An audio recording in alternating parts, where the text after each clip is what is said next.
दोस्तों, पैसे इन्वेस्ट करना किसको अच्छा नहीं लगता, लेकिन बात ये निकल के आती है कि अपने पैसे को कहाँ इन्वेस्ट किया जाए जिससे एक वो स्टेबल रिटर्न प्राप्त कर सके, यानी कि वो इन्फ्लेशन को भी बीट करे एंड हमें कुछ पैसे कमा के भी दे। तो ऐसे कुछ इन्वेस्टमेंट हैं जिनके बारे में मैंने इस वीडियो के अंदर बात की है। तो ये 8 टाइप के इन्वेस्टमेंट हैं: stocks, bonds, real estate, mutual fund, ETF, commodity, option and derivatives, savings and fixed incomes. ये इंडिया के अंदर कुछ मेजर टाइप्स हैं जिनके अंदर आप अपना पैसा इन्वेस्ट कर सकते हो, जिसके अंदर ये 7th नंबर वाला है, इसको छोड़ के बाकी आप हर जगह अपना पैसा इन्वेस्ट कर सकते हो लॉन्ग टर्म के लिए। 10 साल से ऊपर के लिए, 20 साल के लिए, 30 साल के लिए, 40 साल के लिए आराम से पैसे इन्वेस्ट कर सकते हो। इसके अंदर आपको मिनिमम 10 साल से ऊपर अगर आप इन्वेस्ट कर रहे हो तो कितना रिटर्न आपको प्रोवाइड करेंगे जिससे आप एक स्टेबल रिटर्न प्राप्त कर सकते हो जो इन्फ्लेशन को भी बीट करे एंड कुछ पैसे कमा के भी दे। तो सबसे पहले हम बात करते हैं स्टॉक्स के बारे में, यानी कि स्टॉक मार्केट के बारे में। अगर आप स्टॉक मार्केट के अंदर इन्वेस्ट कर रहे हो अपना पैसा और आप चाहते हो कि हमारा पैसा बिल्कुल सेफ जगह पर इन्वेस्ट हो, क्योंकि 10 साल, 15 साल, 20 साल या 30 साल के लिए आप इन्वेस्ट कर रहे हो तो बिल्कुल सेफ जगह पर ही इन्वेस्ट होना चाहिए। तो आप निफ्टी 50 या सेंसेक्स के स्टॉक्स के अंदर इन्वेस्ट कर सकते हो, जिनको आप सदाबहार स्टॉक भी बोल सकते हो, जो आपको on an average fix return provide कर देते हैं। जैसे कि आप निफ्टी की बात कर लो, सेंसेक्स की बात कर लो, तो इनका आपको चार्ट दिखाता हूँ कि ये निफ्टी 50 का चार्ट है 1 वीक कैंडल का। तो आप देखो, इसकी ग्रोथ देखो, पर ईयर ग्रोथ बढ़ती हुई गई है, मतलब कुछ साल बीच में ये ड्रॉप दिया है। जैसे कि यहाँ पर मार्केट क्रैश हुआ 2008 के अंदर, 2020 के अंदर क्रैश हुआ, हल्का फुल्का मार्केट यहाँ भी आया, यहाँ भी आया, तो मार्केट ऐसे धीरे धीरे कर करके ऊपर ही जाता जाता है। उसी प्रकार सेंसेक्स हो गया। ये देखिए सेंसेक्स कहाँ पहुँच गया, कहाँ से कहाँ 79,000 पर पहुँच गया, 80,000 टच होने वाला है। उसी प्रकार निफ्टी देखिए कहाँ से कहाँ निकल गया, 24,000 पहुँच गया। तो स्टॉक मार्केट के अंदर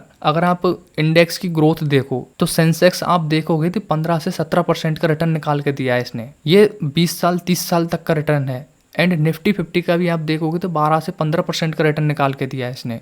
ये भी 15-20 साल का रिटर्न है। जो भी सबके रिटर्न निकल के आएंगे वो सब पर ईयर के अनुसार होने वाले हैं, और जो 10 साल से ऊपर ही हैं सबके सब। नेक्स्ट है बॉन्ड्स। जो बॉन्ड्स मार्केट के अंदर काफ़ी टाइप के बॉन्ड्स मिलते हैं, लेकिन जनरली ये 2 ही टाइप ज़्यादा फेमस होते हैं कि government bond and corporate bonds. तो गवर्नमेंट बॉन्ड्स होते हैं उनके अंदर 6% से लेकर 8% के आसपास आपको रिटर्न देखने को मिल जाता है। एंड जो कॉर्पोरेट बॉन्ड्स होते हैं उनके अंदर 7% से लेकर 12% के आसपास आपको रिटर्न देखने को मिलता है। नेक्स्ट है अपना रियल एस्टेट। तो रियल एस्टेट के अंदर आपको 8% से लेकर 12% तक का रिटर्न मिल जाता है। अब आप जितने कम टाइम फ्रेम पर आप इसको चेक करोगे रिटर्न को, तो इसकी फ्लक्चुएशन बहुत ज़्यादा होती है। म्यूचुअल फंड के अंदर अगर आप देखोगे 10% से लेकर 15% तक का रिटर्न मिलता है, काफ़ी अच्छा रिटर्न मिलता है इसके अंदर भी। एंड नेक्स्ट है ETF, एक्सचेंज ट्रेडेड फंड।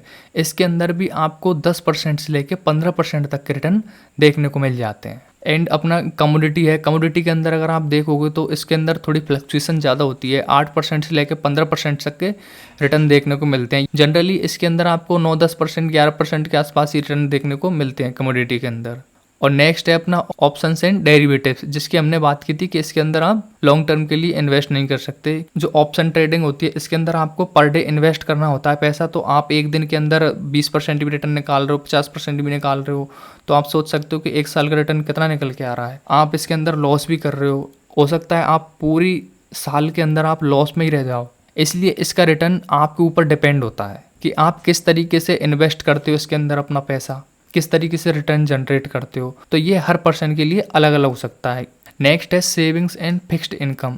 तो सेविंग एंड फिक्स्ड इनकम के अंदर आप देखोगे तो जो सेविंग अकाउंट होता है वो 3% से लेकर 6% तक का आपको रिटर्न प्रोवाइड कराते हैं। एंड जो फिक्स्ड डिपॉजिट होता है FD के अंदर आपको 5% से लेकर 7.5% तक का रिटर्न देखने को मिल जाता है। इसके अंदर एक और चीज़ होती है कि जो इन्फ्लेशन होती है वो 7-8%, 9% के आसपास पहुंच जाती है कभी कभी। ऑन एन एवरेज तो 7-8% ही इन्फ्लेशन रहती है। तो आपका पैसा जहाँ पर भी इन्वेस्टेड है वो पैसा कम से कम 8% से ऊपर का तो रिटर्न देना ही चाहिए, ताकि वो इन्फ्लेशन को बीट कर सके एंड आपका पैसा सिक्योर बना रहे। मतलब जितना आपका पैसा है उतना तो कम से कम 10 साल बाद भी वो बना रहे। अगर आप इन्फ्लेशन जा रही है 8%, आपका पैसा निकाल के दे रहा है 3%, तो पैसा धीरे धीरे खत्म ही तो होता जा रहा है। इसलिए हमेशा अपने पैसे को ऐसी जगह इन्वेस्ट करो जहां वो पैसा इन्फ्लेशन को बीट करे और कुछ पैसे कमा के भी दे।